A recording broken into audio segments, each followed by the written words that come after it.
Good evening, everyone, and welcome to tonight's spine-chilling episode. Before we get lost in tonight's horrors, I just want to share a quick announcement. Many of you have been asking about birthday shoutouts, and I'm happy to oblige. So here's the deal: if you subscribe to any tier on my Patreon, you'll get a special birthday shoutout. Not just that, but you'll also have the rare opportunity to choose the topic for that day's episode. If that sounds like something you'd enjoy, the link to my Patreon is in the description below. Now that the business side is done, it's time to get comfortable, sit back, and let the ghosts take control. Our story tonight begins in the late 1980s, in Dayton, Kentucky, just a stone's throw from the river that divides it from Cincinnati, Ohio. It was a time when life felt simpler, quieter, and for many, the biggest scares were the ones found in the shadows of our own imaginations. But for one family, in one seemingly normal house, the horrors that unfolded would stay with them forever. I was just a kid back then, but I remember it all like it was yesterday. Our family lived in a modest single-family home, nothing extravagant, just a cozy house that felt safe and secure, like it belonged to us. My father, always the handy one, had an idea to fill our living room with character. He decided to build a massive, custom-made bookcase, one that would make the whole room feel warm and sophisticated. He had the vision, but there was one problem: my mom's book collection mostly consisted of paperback novels that never seemed to match the grandeur of the shelf he had in mind. That's when my mom mentioned this dilemma to her boss, who owned a rental house directly across the street. He was an older man who lived alone, and for reasons unknown to us, he decided to offer a rather peculiar solution. The previous tenant of the house had abandoned an entire room full of books. These weren't just any books, they were heavy, leather-bound volumes, ancient-looking with frayed spines and yellowing pages. They were exactly the kind of books that my dad had hoped for to complete his vision. The boss told my dad to help himself, so long as he was willing to come pick them up. So, my dad did just that. He spent the next few days hauling box after box of dusty, weathered books from across the street, filling the newly built bookcase in our living room. It looked magnificent, no doubt. The leather covers glimmered in the soft light, and the golden lettering seemed to promise untold mysteries. At first, I was intrigued. What kind of books were these? Why would someone leave them behind? And why were they so old? As the days went on, the books became a source of curiosity for my dad. After work, he would retreat upstairs to the second-floor bedroom, where he'd read one book after another, devouring page after page. One evening, he took one of the larger tomes to his room, a book that would change everything. It was titled The Secrets of Solomon, or something similar, and it was filled with strange symbols, ancient incantations, and occult rituals. My dad, a man of logic and reason, was fascinated by the rhythmic flow of the incantations. He didn't believe in the supernatural, but something about the way the words were structured, how they seemed almost to pulse with energy, caught his attention. He started reading aloud, his voice low and deliberate. The words were oddly hypnotic, almost like they had a rhythm that drew him deeper into the book. And then, something happened that would stay with him for the rest of his life. It started as a faint noise, a knock against the window. At first, he thought it was a bird or maybe a bat that had collided with the glass. But then it came again, louder this time, 3 sharp, deliberate raps. His heart skipped a beat. The sound wasn't random, it was too precise. It was as if someone was trying to get his attention. He rushed to the window, flinging the blinds open to look outside, but there was nothing. No one was there. The yard was empty. It was a quiet, humid night, and the dimly lit houses around us stood in still silence, the only sound being the faint hum of crickets. My dad, trying to brush off the unsettling feeling that crawled up his spine, went back to his book. But as soon as he resumed reading, the knocks came again, 3 quick, forceful bangs. They echoed through the house, each one louder than the last. Panicking now, my dad rushed out the door and onto the back deck. He scanned the yard, the shadows creeping under the glow of the porch light. Nothing. No one. The fear was palpable in the air, thick and oppressive. He had no explanation for what was happening. It wasn't just the noise, it was the feeling, the growing sense of dread that was creeping over him. Maybe it was nothing, he thought, maybe his mind was playing tricks. But deep down, he feared that the book, that damned book, had brought something into our home. Without another word, my dad decided it was time for the books to go. He packed them all up into a large black garbage bag and left them out on the curb for pickup the next morning. No dramatic twist here, no haunted bookcases or magically returned tomes. The books were taken away, and that was that. But my dad couldn't shake the nagging feeling that he had done something dangerous, something that had invited darkness into our home. And that was just the beginning. The first signs came in the form of a girl, one I would see but never recognize.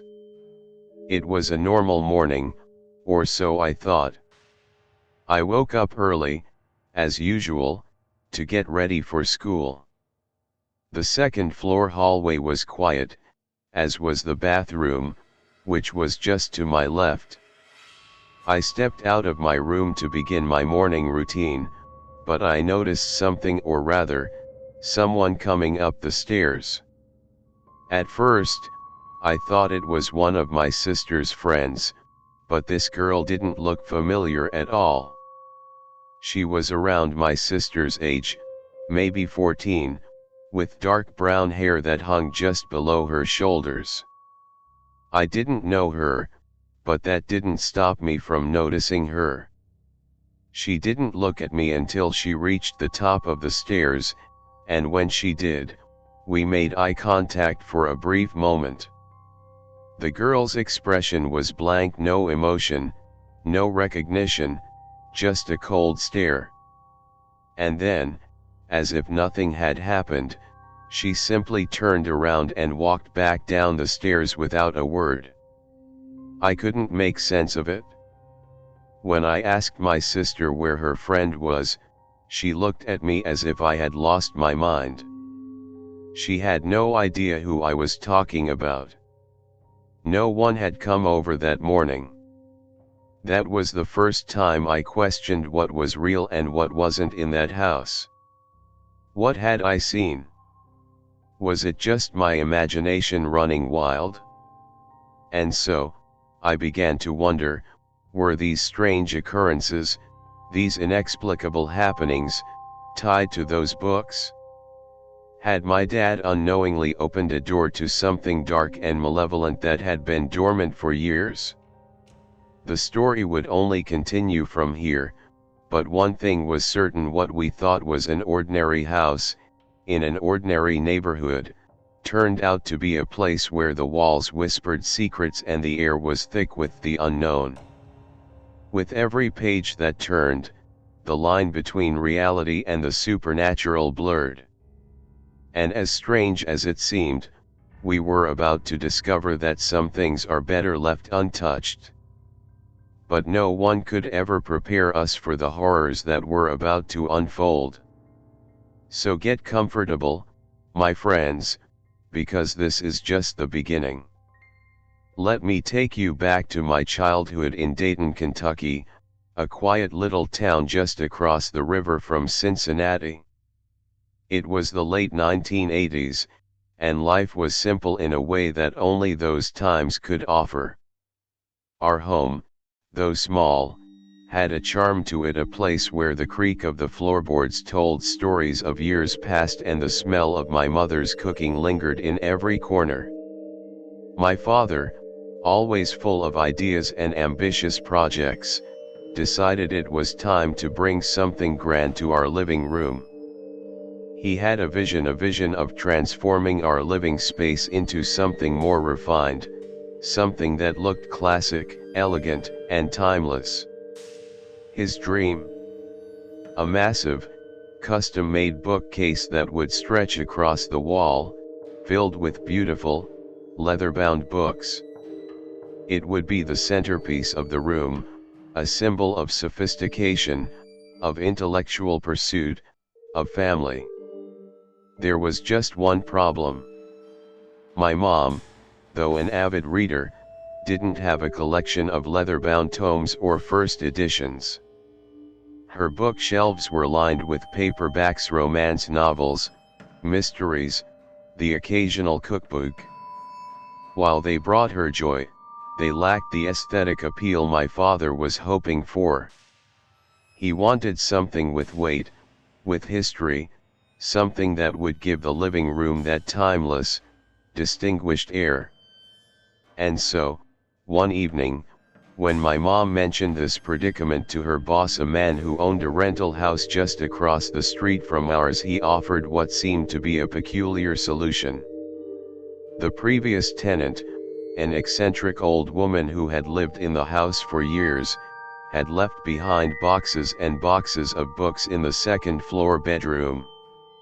According to my mom's boss, these books were beautiful, old, and unique. They were leather-bound, aged, and rich with character, just the kind of books my dad had been looking for. Some of these books, he explained, had come from the occult library in Cincinnati, a place known for its collection of strange and forbidden texts. Others were from the University of Kentucky, a library that had somehow lost track of its older, more esoteric volumes, books that had been checked out but never returned, or perhaps, books that had been stolen. The man, clearly eager to rid the house of its clutter, offered to give the books to us for free if my dad was willing to come over and pick them up. At first, my dad was skeptical. Old books from a stranger's house? It didn't seem like something he would normally go for. But the allure of completing his grand project, of finally filling that bookcase with something worthy, was too great. And so, he agreed. What harm could it do, right? The next day, my dad spent hours lugging box after box of dusty, yellowed books from across the street, each one heavier than the last. The boxes were filled with thick volumes, their pages worn, some tattered and torn with age. Each book seemed to hold a story, not just within its covers, but within its very being. The bindings creaked as my dad stacked them neatly on the shelves. For a while, it seemed like the project was coming together perfectly. The bookcase was finally complete. But then, something began to feel off. There was a heaviness in the air, an energy that seemed to emanate from those old books. It wasn't just the smell of dust and age, it was something else, something darker. My dad, at first, dismissed it. He was proud of the bookcase. It was everything he had hoped for, and more. But over the next few days, strange things began to happen. It started small. One evening, after settling in for the night, my dad grabbed one of the books from the new shelf, a thick, leather-bound volume that looked more ancient than anything we'd ever owned. The title, The Secrets of Solomon, was embossed in gold letters on the cover. The book looked as though it had been handled by many, its spine creased and worn. Curiosity piqued, he decided to take it upstairs to his bedroom and read a few chapters before his night shift. As he read through the book, he noticed something strange. There was a rhythm to the incantations, a chant-like cadence that seemed almost hypnotic. It was as though the words themselves carried a power, a pull, a subtle suggestion to continue. The more he read, the deeper he felt drawn into the text. His eyes fluttered with the exhaustion of the day, but he couldn't put the book down. And then, as though the universe itself was playing a cruel trick, he heard it, a sharp, resonant bang. 3 loud raps echoed from the exterior window, precise and forceful. My dad, startled, jumped from the bed and raced to the window, his heart pounding in his chest. He parted the blinds and looked out into the night. There was nothing.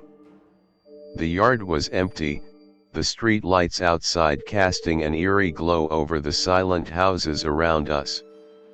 He thought maybe it was a bird or a bat that had collided with the glass, but no, it didn't make sense. Birds don't fly at night. And if it had been a bat, it would have made only a single thud. These were 3 distinct knocks, rhythmic, deliberate. His pulse quickened.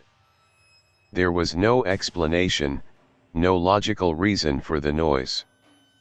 He returned to the bed, his mind racing. Maybe it was just his imagination, playing tricks on him after a long day. He tried to go back to the book, but the words seemed to swirl in front of him now, like a haunting melody that wouldn't let go. 5 minutes later, it happened again. 3 more knocks, louder this time. Bang. Bang. Bang. The sound reverberated through the house, and my dad was no longer able to ignore the feeling that something was wrong. His mind was flooded with unsettling thoughts. What was going on? Was someone messing with us? Was it possible? Could it be that these books were tied to something darker, something that had awakened with their arrival? Unable to shake the feeling of unease, my dad rushed downstairs and out into the backyard, scanning the yard for any sign of movement. The air was thick with humidity, and the crickets sang their monotonous song, but there was no one to be seen. The house across the street was dark, the neighbors' lights flickering in the distance. Yet the feeling of being watched, of being drawn into something beyond his understanding, persisted. And so, the next morning, my dad did what he thought would bring peace. He gathered the books up and, with an air of finality, threw them all into a large black garbage bag. He set the bag out on the curb, hoping that the strange occurrences would go away with them. The books were gone the next morning. The garbage collector came and took them all. But my dad couldn't shake the feeling that, in some way, he had invited something into our home that night, a presence that no one could see, but that could certainly be felt. And as the days passed, things only got stranger. The quiet had returned to the house, but the memory of that night lingered in the air like a storm cloud waiting to break. Little did we know, that dark presence, whatever it was, had not left. It had simply been waiting for the right moment to reveal itself. And that moment was coming closer, faster than any of us could have imagined. With that, the house was once again still. But in the silence, something was brewing. Something ancient. Something that had lain dormant for far too long. Stay tuned for what happens next. Trust me, you won't want to miss it. One evening, after the sun had dipped below the horizon and the chill of the night began to settle over the house, my dad retreated to the second-floor bedroom with one of the old books. It was a cold night, with a stiff breeze rattling the windows. He had been working late, exhausted from a long day, but there was something about these books, something that drew him in. He had been leafing through them for days, intrigued by their ancient text and mysterious bindings. Most were mundane, historical, or philosophical works, but one book in particular caught his eye. This one was different. Its cover was deep, dark brown leather, with gold embossing that caught the dim light. The title, The Secrets of Solomon, was embossed in a regal font, almost as if daring anyone who opened it to uncover its forbidden knowledge. My dad, never one to shy away from a challenge, carefully opened it. The pages were old, the paper fragile yet resilient, like it had been touched by many hands over centuries. As he began to read, the words seemed to pull him in, almost like a lullaby, rhythmic and soothing, but carrying an undertone of something darker, something more sinister. The book, it seemed, was not a mere collection of ancient wisdom, it was a guide. A guide to summoning spirits, angels, and demons. The more he read, the more the words on the page seemed to come alive. Each incantation had a cadence that seemed hypnotic, almost magnetic. His mind began to drift with the words, focusing solely on their rhythm, their power. And as he read aloud, a strange sensation began to crawl up his spine. As he continued, he noticed something odd and unusual mark in the corner of the page. It was a stamp, faded and almost forgotten, bearing the words Cincinnati Occult Library. The ink had bled slightly over time, but the letters were still legible. My dad's curiosity piqued, and he felt an unsettling chill crawl down his neck.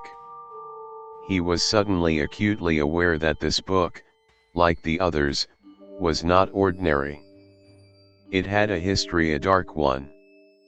The thought crept into his mind, who had used these books before? What had they been used for? His mind raced as the shadows in the room deepened, and he couldn't help but continue reading. The incantations swirled in his head, and a sense of foreboding took hold of him, like something unseen was watching, waiting. But before he could reflect on it any further, it happened. A loud, sharp bang shattered the stillness of the night. 3 raps echoed against the exterior window, precise and deliberate. It was so sudden, so loud that it made my dad jump to his feet, his heart racing in his chest.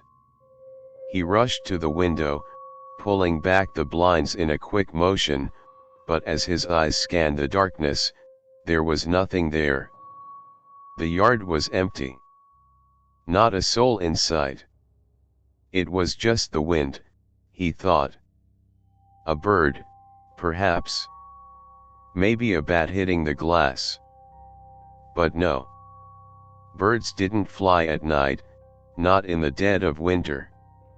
And if it had been a bat, it would have made a dull thud, not 3 distinct knocks. My dad stood there for a long moment, eyes locked on the quiet, moonlit yard. His mind spun, and despite his attempts to brush it off, a knot of unease began to twist in his gut. What could it have been? As the silence returned, he tried to convince himself it was just a coincidence. He returned to the book, pushing the strange incident out of his mind.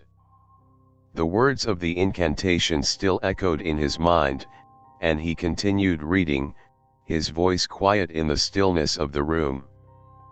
But no sooner had he resumed reading than it happened again. 3 more sharp knocks. Bang. Bang. Bang. This time, the sound came from even closer. His heart skipped a beat. He rushed downstairs, his pulse pounding in his ears.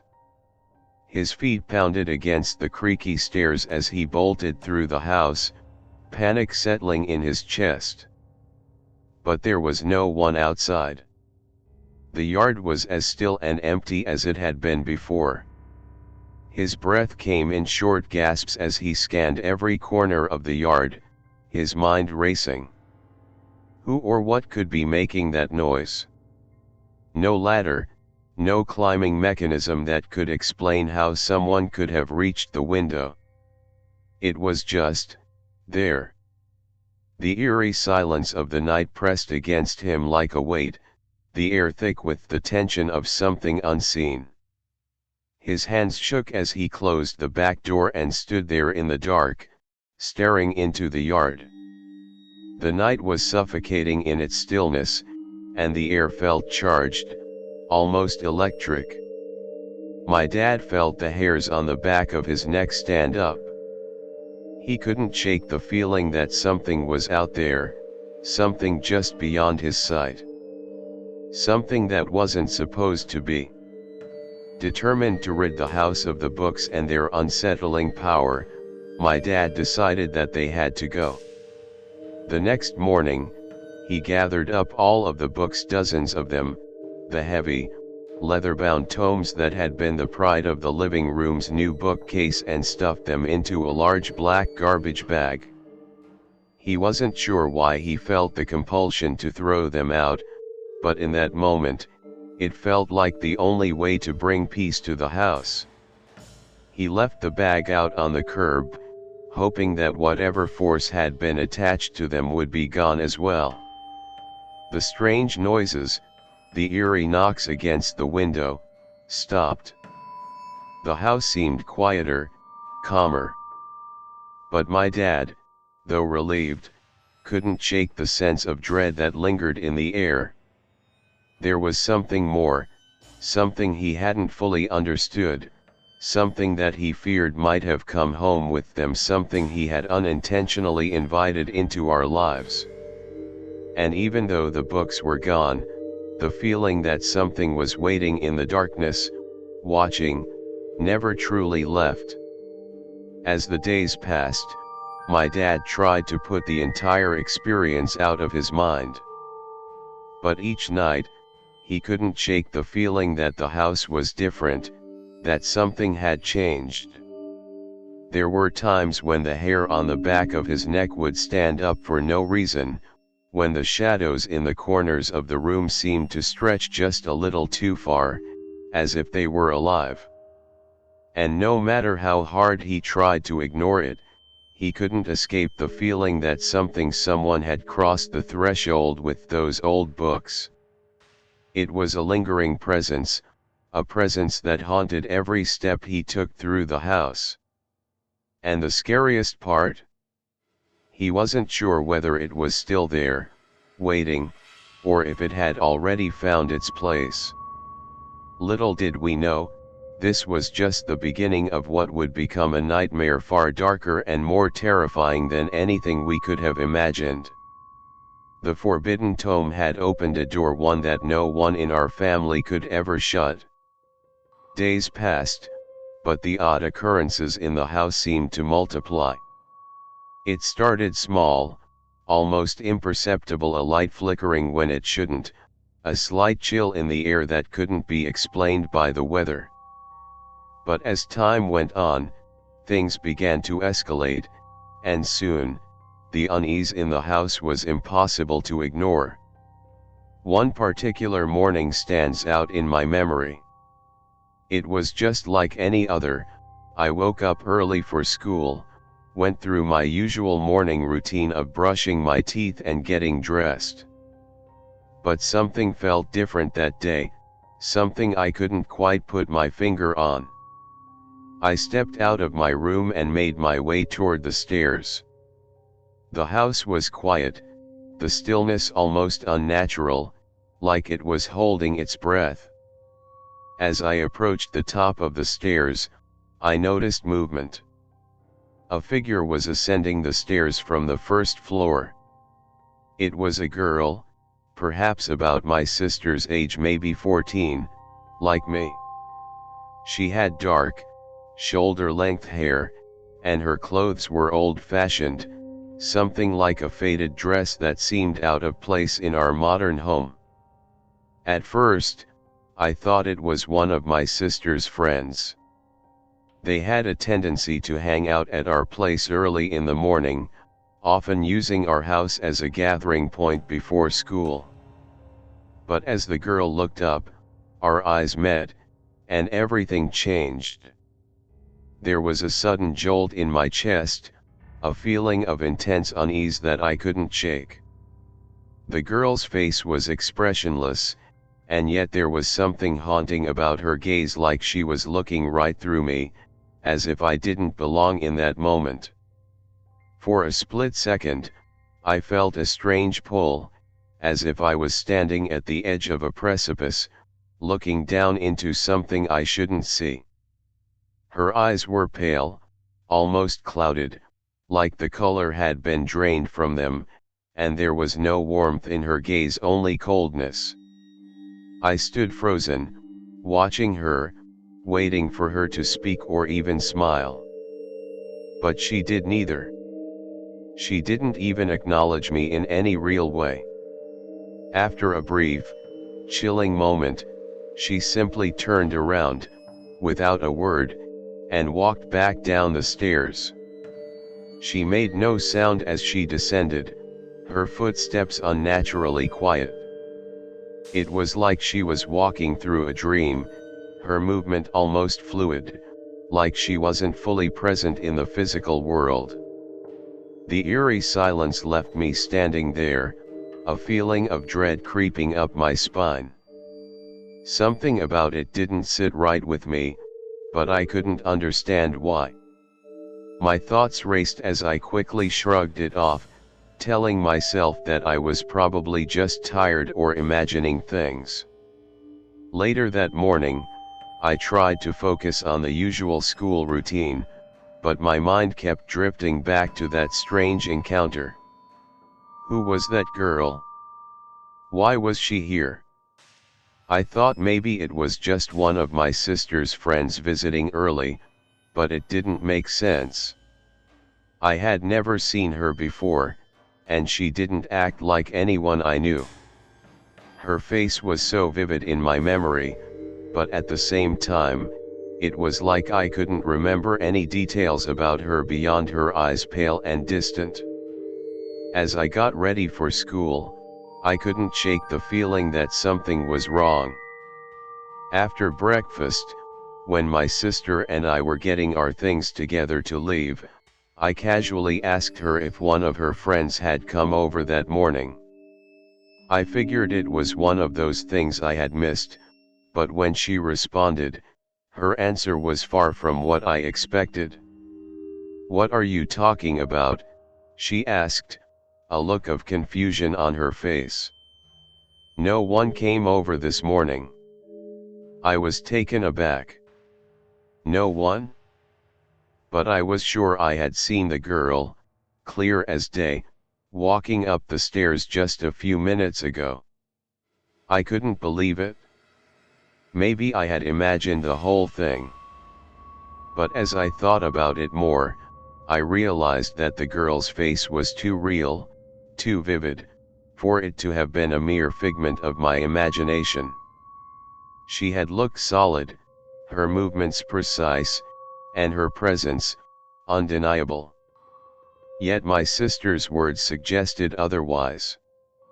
She seemed genuinely confused, like she had no idea who I was talking about. Maybe it was a trick of the light? A misinterpretation? But the memory of the girl's pale eyes and the unsettling way she moved stayed with me.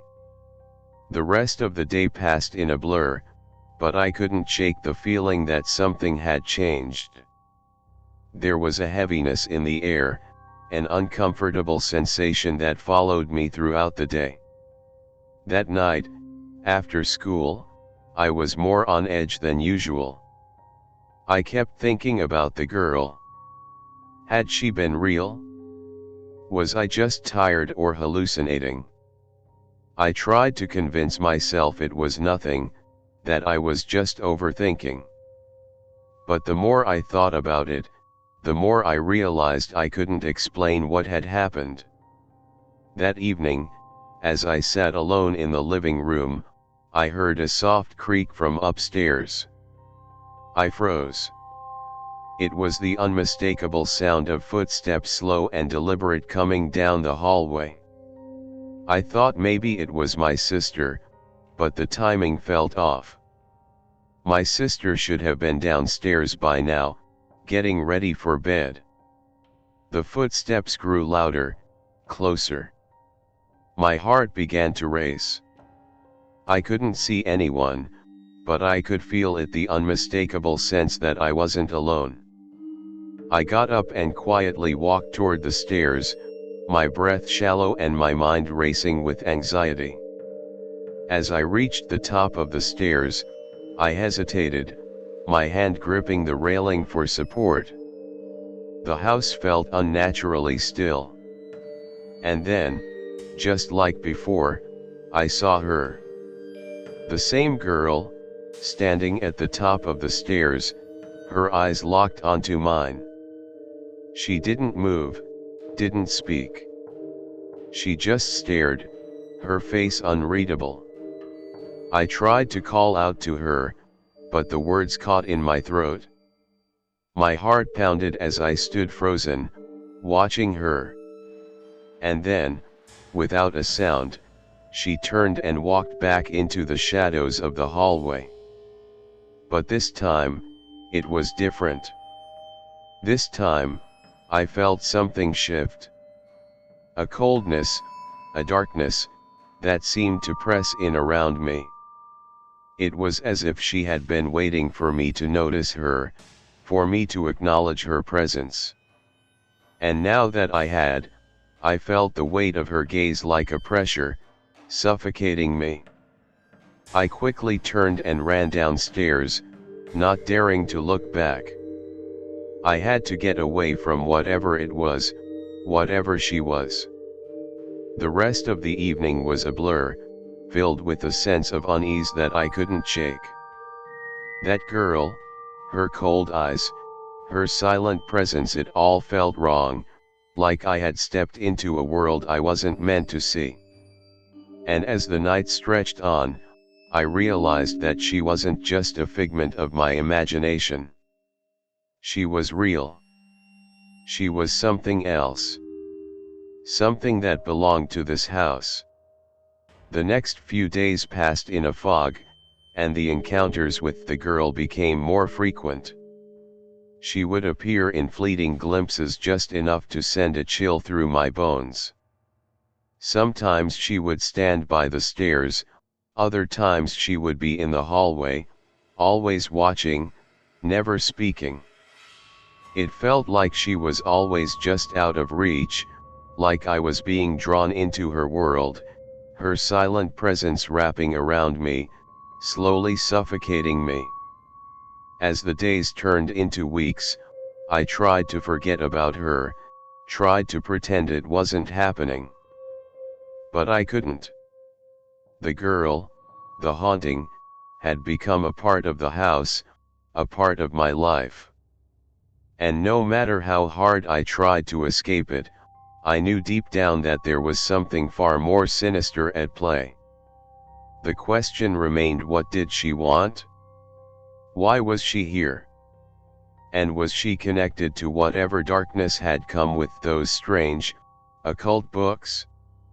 I didn't have the answers, but I knew one thing for sure: my life would never be the same again. The strange occurrences continued to intensify.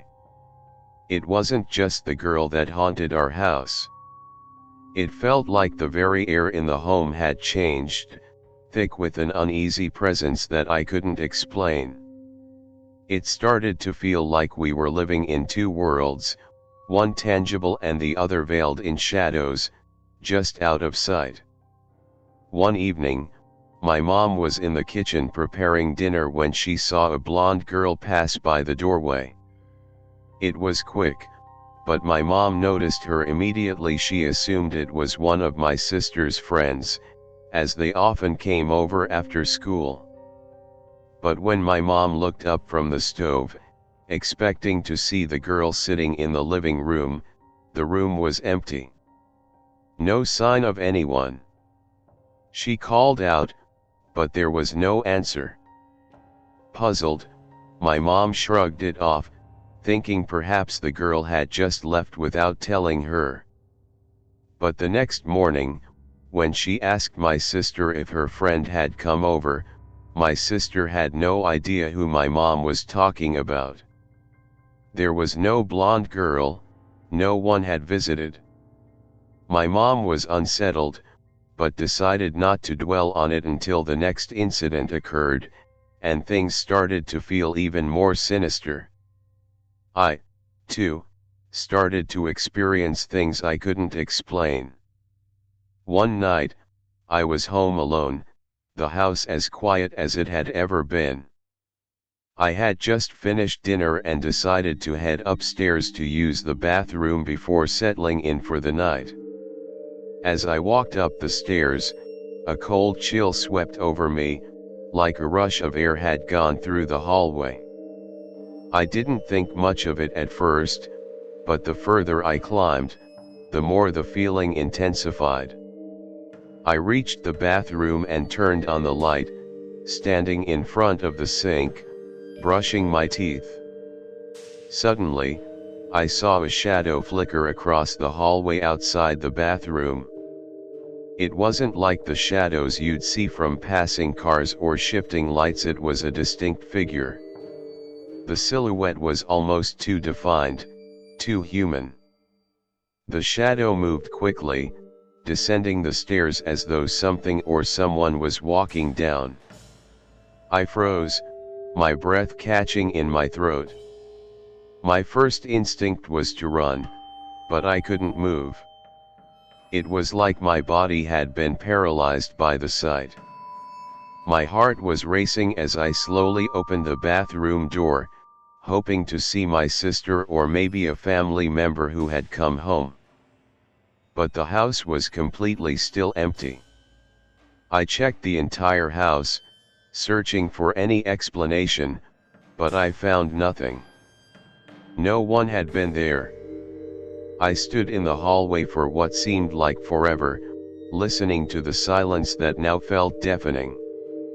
It was clear that whatever was happening in the house was not just my imagination. The sensation of being watched, that unsettling feeling that someone was there when no one was, grew stronger. The shadow had been just the beginning, a precursor to what I was about to face. The darkness had come for us, and it was closer than I ever thought possible. The house across the street was always a source of discomfort. It had a peculiar energy, something off about it that I couldn't put into words. The house was occupied by a local police officer, who, despite his profession, had a strange obsession with pirated VHS tapes. The house was cluttered with stacks and stacks of these tapes, each one hand-labeled with cryptic names and dates, arranged in a way that felt deliberate, like some strange cataloging system that no one could understand. His son, Brandon, and I had become friends over the years. We were the same age, and both of us had a love for mischief. That summer afternoon, I remember vividly, Brandon brought up something that made my blood run cold. He'd heard a strange claim from one of the older kids at school, something ridiculous, but something that stuck with him. "Did you know," Brandon said, his eyes wide with excitement, "if you dial 666 on a phone, you can talk to the devil?" At first, I laughed it off, thinking it was some sort of urban legend or a dumb prank. But Brandon, being the more daring of the two of us, was determined to try it out. I wasn't sure what to think, but after some back and forth, I reluctantly agreed. We found the old landline in the kitchen before cell phones, back when landlines were the only means of communication, and Brandon dialed 666, pressing the numbers slowly. We laughed nervously as we waited for something, anything, to happen. At first, it seemed like nothing. But then, just as Brandon pressed the third 6, something changed. The entire house seemed to shake, nothing extreme, but enough to make the air feel thick.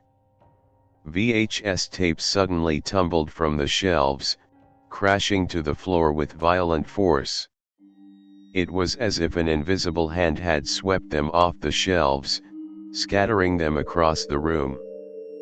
The laughter died in my throat as I stood there, frozen in fear. The house felt different now, as if the walls were closing in on us. I bolted out of there faster than I've ever run in my life, not even stopping to look back. My heart was pounding in my chest, my mind racing with confusion and fear. I didn't speak to Brandon about it again, and we never mentioned the incident after that day. Years later, I would find out that a body had been discovered in that same house, buried in the basement.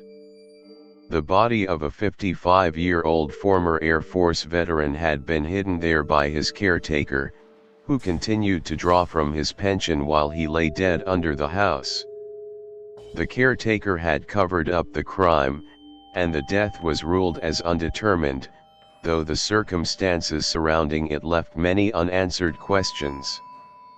Looking back, I can't help but wonder if the odd occurrences were connected, if something in that house had awakened when we pressed those 3 digits. It was clear that something malevolent had been tied to that place, something that may have followed me home that night. Eventually, my family moved to a new home in Bellevue, Kentucky, a charming brick house with a turret roof and wide hardwood floors. At first, everything seemed perfect. The house was beautiful, peaceful, and far from the strange happenings of the old house. But I quickly learned that you can never outrun the darkness, no matter how far you run. It didn't take long for the oddities to start. One evening, my dad was sitting in the living room when he noticed the kitchen light had turned on by itself. At first, he assumed it was just a malfunction, maybe a short circuit in the wiring, but when he went into the kitchen to turn it off, he saw something strange. The light switch was physically pressed up, as though someone had turned it on manually. My dad, now on edge, flipped the switch off again and returned to his seat in the living room. But just minutes later, the kitchen light flicked back on again. He was puzzled but attributed it to some mechanical issue, even though he couldn't shake the unsettling feeling that something more was at play. As the days passed, more incidents began to unfold. My dad started noticing strange sensations, like being watched, and hearing footsteps upstairs when no one was there. These were faint at first, but unmistakable. The house wasn't malevolent, but it certainly had an eerie presence. And then came the most unsettling experience of all. One night, while sitting in the living room, My dad saw his late father, my grandfather, standing beside him. The figure was clear and solid, not transparent or ghostly, but as real as if my grandfather had walked into the room. My dad, in shock, looked at him. My grandfather, without a word, nodded and reassured him, "Everything's going to be okay." My father, though still rattled, felt comforted by the brief encounter. But just as quickly as the figure appeared, it vanished, leaving only the lingering sense of a presence in the room. We were not dealing with malevolent spirits, but rather entities who seemed to linger, reminding us of the fragile boundary between the living and the dead. The most terrifying experiences, however, took place in the converted garage, a small guest house we called the cottage. My father and I would spend hours in there playing music together. It was a peaceful place, or at least it had been until one night when something shifted. I'll never forget the night my dad saw a strange smoky cloud hovering above the sofa, right in front of him. It was thick and white, almost like mist, but it hung in the air, motionless. It was unlike anything he had ever seen before. He stood up, ready to investigate, but before he could move, the cloud suddenly vanished. His gaze drifted across the room, and that's when he saw something even more bizarre, a glowing ball, floating just above the floor. It was the size of a basketball, but its outer surface was dark, almost black, with jagged holes that revealed an eerie glow inside, like embers burning in a dying fire. The ball hovered for a moment, seemingly suspended in mid-air, before it began to move across the room. My father, now terrified, was paralyzed with fear. The air in the room turned heavy, electric with an unnatural energy. As the ball drifted closer to the loft, he felt an overwhelming urge to flee. Without thinking, he bolted out of the room, leaving the door wide open behind him. When he returned, everything was still. The ball was gone, the room quiet again. But the lingering presence remained, and my father was left to wonder what had really happened. What was the meaning of that strange glowing sphere? Was it a message from beyond, or just the product of an overactive imagination? We would never know, but that night changed us. It was the last time we would ever underestimate the spirits, the forces, and the unseen presences that dwell just beyond the veil of reality. It's strange how some promises, made in jest or in passing, can transform into something far more profound, something you never expect. This was certainly the case with my friend Nova and the bizarre promise we made years ago. Nova was the kind of person who believed in all sorts of things: spirits, energies, and the unexplained. We would often talk about what we'd do if something were to happen to either of us, but it was all in fun, just conversations between friends. One evening, after a long discussion on the fleeting nature of life, Nova half-jokingly said, "If I die before you, I'll come back as your cat." At the time, it seemed like a strange, somewhat morbid joke, but it stuck with me. We laughed about it, and I thought nothing more of it, until the year passed, and Nova's death left a huge void in my life. He had been in a car accident, something so random, so sudden, that it took me completely by surprise. I had never experienced a loss like that before: someone I was so close to, suddenly gone.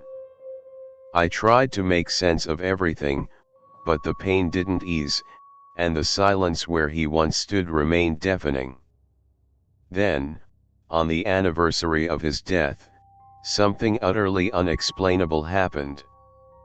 I had gone to my sister's house for a visit. We were sitting in the living room, talking, when my sister's cat darted into the room. But this wasn't just any cat, it was a distinct orange tabby, one that I had never seen before. It looked directly into my eyes, and in that instant, I felt the most overwhelming sense of recognition. A cold shiver ran down my spine, but I knew it was him. It was Nova. I can't explain how I knew. It wasn't like I had any logical reason to assume this animal was a manifestation of my late friend. But when it looked at me, its eyes seemed to gleam with an understanding that was beyond a mere cat's instinct. It walked right up to me, sat down at my feet, and purred. I couldn't say a word. I simply stared, my mind racing, my heart thundering. This orange tabby, with its soft fur and playful demeanor, felt more like Nova than anything else in that moment. My sister was confused, asking where it had come from, but I couldn't bring myself to explain. How do you explain something so bizarre? The cat stayed with us for several days, appearing every time I needed it, almost as if it knew when to show up, when I was feeling low or lost. It acted like a cat, but there was something almost otherworldly about it. On the night it left, it simply walked to the door and sat there, looking at me one last time before disappearing into the night. I never saw it again, but I will never forget the feeling I had when I locked eyes with that cat. It was Nova keeping his word, in the strangest and most inexplicable way.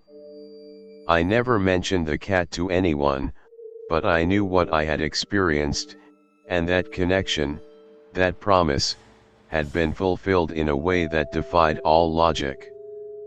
I often wonder if there are forces at play in this world that we simply cannot comprehend, forces that make promises true even when they seem impossible. It was one of those quiet, almost uneventful nights when I visited my aunt's house. The kind of night that feels too calm, too still, as if the world is holding its breath. My aunt's house was old, filled with creaky floors and faint smells of vintage furniture and aged books. The kind of house that seemed to have a life of its own. The whole family would gather there from time to time, and that evening, it was just me and a couple of cousins hanging out, talking and laughing. After a while, I decided to take a walk around the house to clear my mind. I walked through the garage, the smell of oil and dust thick in the air. The garage was always a place that felt heavy, like something was watching you from the dark corners. As I moved deeper into the space, I felt a subtle shift in the air, like something had just changed, but I couldn't place what it was.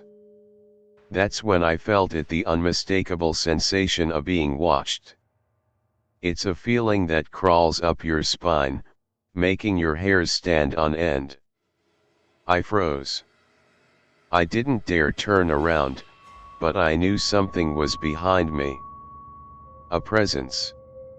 Suddenly, the light above me flickered. It wasn't a random flicker, it was more deliberate, like someone had switched it off.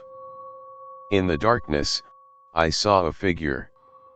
It was standing in the far corner of the garage, motionless. My breath hitched. The shape was hard to make out, but it was definitely there, dark and solid, like a shadow among shadows.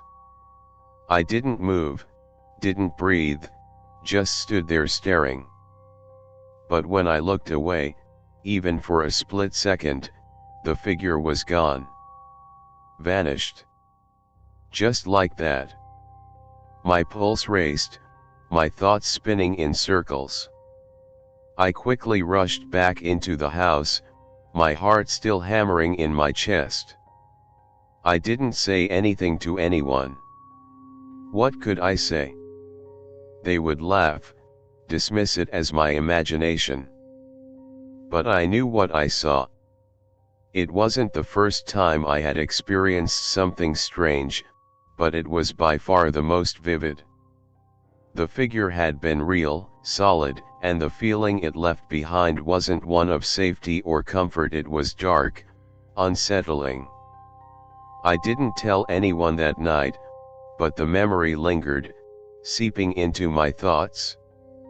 Something or someone had been in that garage with me. And it wasn't of this world. Growing up, I often stayed at my grandparents' house. It was a small, cozy place on the outskirts of town, tucked away among trees and fields. The house was charming in its own way, with old wooden beams and creaky stairs that seemed to whisper with age. I loved staying there. The smell of freshly baked bread would always greet me when I walked in, and the atmosphere was always warm and inviting. But as much as I loved it, there was always something about the house that made me uneasy. It wasn't the house itself, but the strange things that sometimes happened there. I was about 10 years old when I spent the night alone in the guest room, a room I had slept in many times before. That night, however, things were different. I woke up to the sound of scratching. At first, I thought it was just the wind, maybe a branch scraping against the window. But as I lay there in the darkness, trying to convince myself that it was nothing, the sound continued. It wasn't random. It was deliberate, methodical. The scratching came from the back of the house, near the window, but there was no tree, no wind. Nothing could explain the noise. I lay frozen in bed, my heart pounding. The scratching didn't stop. I finally gathered the courage to get up and investigate, creeping out of bed and tiptoeing toward the source of the sound. But when I reached the back window, there was nothing. No sign of anything that could have made the noise. Confused, I returned to bed, trying to convince myself it was all in my head.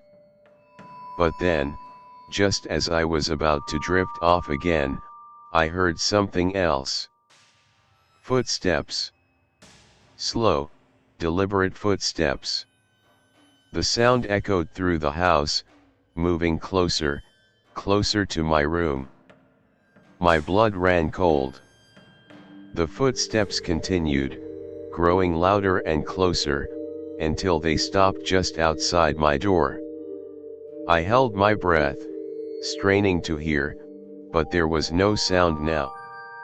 No movement. Nothing. My heart was pounding so loudly in my ears, I thought I would pass out. I waited, listening for any sign that someone was there, but nothing came. I gathered the strength to peek out from under the covers, but the hallway was empty. No one was there. The silence was deafening. I lay there for hours, unable to sleep, the feeling of someone or something lurking just beyond the edge of my door.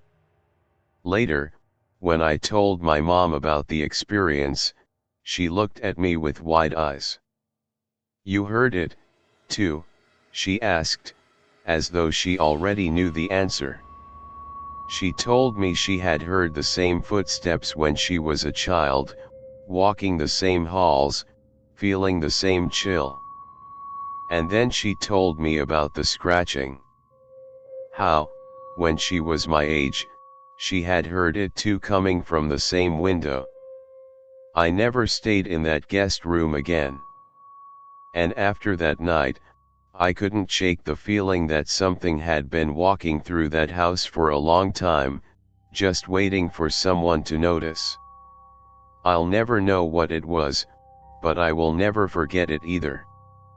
That house, with its warmth and charm, held something in its bones, something that was never truly at rest. Something that never let go.